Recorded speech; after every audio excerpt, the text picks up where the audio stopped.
ئەنجومەنی ئاسایشی نەتەوەیەکگرتووەکان بە کۆی دانگ ئەرکە سیاسیەکانی خۆی لە عێراق بۆ ماوەی ساڵێکی دیکە درێژ کردەوە و یونامیشی ڕاستپارت پشتیوان و هاوکاری کۆمسیۆنی باڵای سەربەخۆی هەڵبژارنەکانی عێراق بکات بۆ ئەنجامدانی هەردوو هەڵبژاردننی ئەنجومەنی پارێزگاکان و هەڵبژاردننی پەرلەمانی کوردستان. بڕیارەکەی نەتەوەیەکگرتووەکان با کۆی دەنگی هەر 15 وڵاتەکەی ئەندامی ئەنجومەنی ئاسایش پەسەند کرا. بە گوێرەی بڕیارەکە کاری یونامی لە عێراق تا 31 ئایاری 2024 درێژ کرایەوە و جنین بلاسخارتیش تا ئەو کاتە لا پۆستی نوێنەری گشتی نەتەوەیەکگرتووەکان لە عێراقدا دەمێنێتەوە. ڕۆڵی بلاسخارت لە عێراق تایبەتە با ڕاوێژکاری، هاوکاری و پشتیوانی لە حکوومەتی عێراق و سەرڕای ئەوەش ڕۆڵی گرنگی هەیە لە بەرەو پێشبردننی دیالۆگی سیاسی لە نێوان لایەنەکاندا. لە کۆبنەوەکەی ئەنجومەنی ئاسایشدا داوا لە حکوومەتی عێراق کرا کە بەرەنگاری گەندەڵی ببێتەوە و پرۆسەی چاکسازی لە وڵاتەکەدا جێبەجێ بکات. سەرڕایەوەش ئەنجومەنەکە پشتیوانی خۆی بۆ عێراق دووپات کردەوە و ڕایگەیان کە هاوکاری حکوومەتی نوێی عێراق دەبێت لە ڕوبەڕووبوونەوەی گروپە توندڕەوەکانی داعش و قاعیدەدا.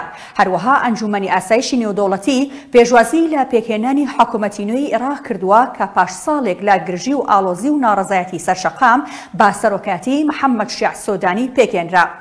لەبارەی بەرەنگاربوونەوەی تیرۆر کە لە دوای کۆتایی هاتنی داعش بەشێک لە شانەنووسۆکان تا ئێستاش وەکو مەترسی بۆ سەرناوچەکە ماونەتەوە، ئەنجومەنی ئاسایش لە بڕیارەکەیدا پشتیوانی لە سەقامگیری عێراق دەکات و ئامادەی دەردەبڕێت بۆ چارەسەرکردنی ئەو ئاڵنگاریانەی لەو بوارەدا ڕوبەڕووی وڵاتەکە دەبنەوە.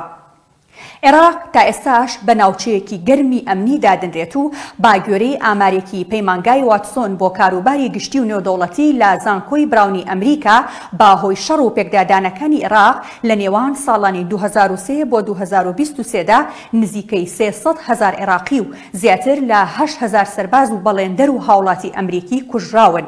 ئەنجومەنی ئاسایش لە کۆبنەوەکەی ڕۆژەی سێشەممەدا داوای لە حکوومەتەکەی سۆدانی کرد کە جگا لە بەرەنگاربوونەوەی گەندەڵی و ئەنجامدانی چاکسازی داواشی کرد کە مافەکانی مرۆڤ بپارێزێت، لێپرسینەوە لە پێشێلکاران بکات و خزمەتگوزاریە سەرەتایەکان دابین بکات، سەرچاوەی ئابووری هەمە چەشن بکات، دەرفەتی کار بڕەخسێنێت، حکومڕانی پەرە پێ بدات و بەرەنگاری گۆڕانی کەشوهەوا ببێتەوە و کەرتی ئاسایشی وڵاتەکەش بەهێزتر بکات.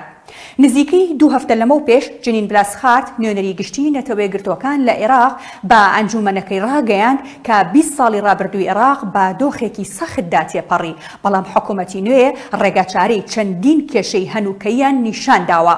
ئاماژەی بەوەش کردبوو هەواڵە خۆشەکە ئەوەیە کە حکوومەت هەڵوێستی خۆی دەربڕیوە لە دژی کاریگەری خراپەکانی گەندەڵی کە دوودەیە ڕێگی لاکایەکانی حکوومەتدا داکوتاوە.